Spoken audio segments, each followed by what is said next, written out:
Avec un budget de défense de 42 milliards de dollars, la Russie investit beaucoup d'amour et d'argent dans son armée. L'armée russe compte 3,5 millions de recrues. Elle dispose de plusieurs chars, environ 13 000. Aucun autre pays au monde n'en possède autant.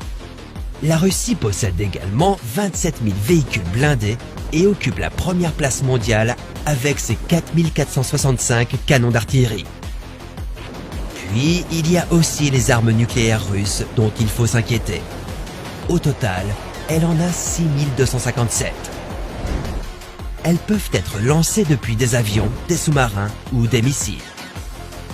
Mais si la Russie décide d'attaquer, il est probable qu'elle ne commencera pas par la terre.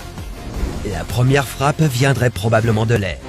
Cela pourrait détruire des centrales électriques et des ponts, anéantir des lignes ferroviaires et ruiner l'économie de tout pays attaqué. En plus de ça, la flotte navale de la Russie est absolument incomparable. Ces sous-marins à propulsion nucléaire stationnés le long d'une côte pourraient constituer une véritable menace pour quiconque envisage de les affronter. En fonction du pays visé, bien sûr. Si la Russie attaquait l'Ukraine, l'OTAN répondrait probablement par de lourdes sanctions économiques. Mais la Russie a ses propres alliés. Elle fait partie de l'Organisation du Traité de Sécurité Collective, ou OTSC. Il s'agit d'un groupe de 6 anciens États soviétiques dans une alliance comme l'OTAN. Elle a également Cuba dans son camp.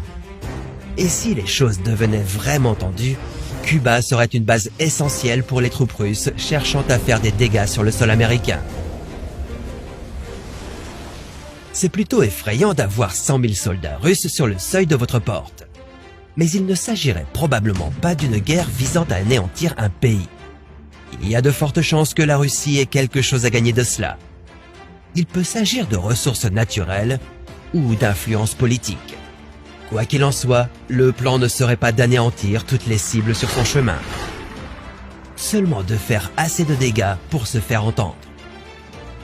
Dans le cas de l'Ukraine, cela pourrait bloquer l'économie ukrainienne. Mais elle pourrait le faire avec un minimum de forces nécessaires sur le terrain. La guerre ne se mène pas non plus de la même manière qu'il y a 10 ans. Elle est beaucoup plus discrète.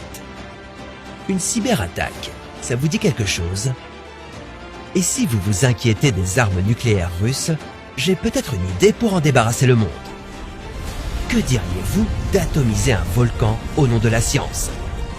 Allez-y, vous verrez ce qui se passera. Mais c'est une histoire pour un autre. Et si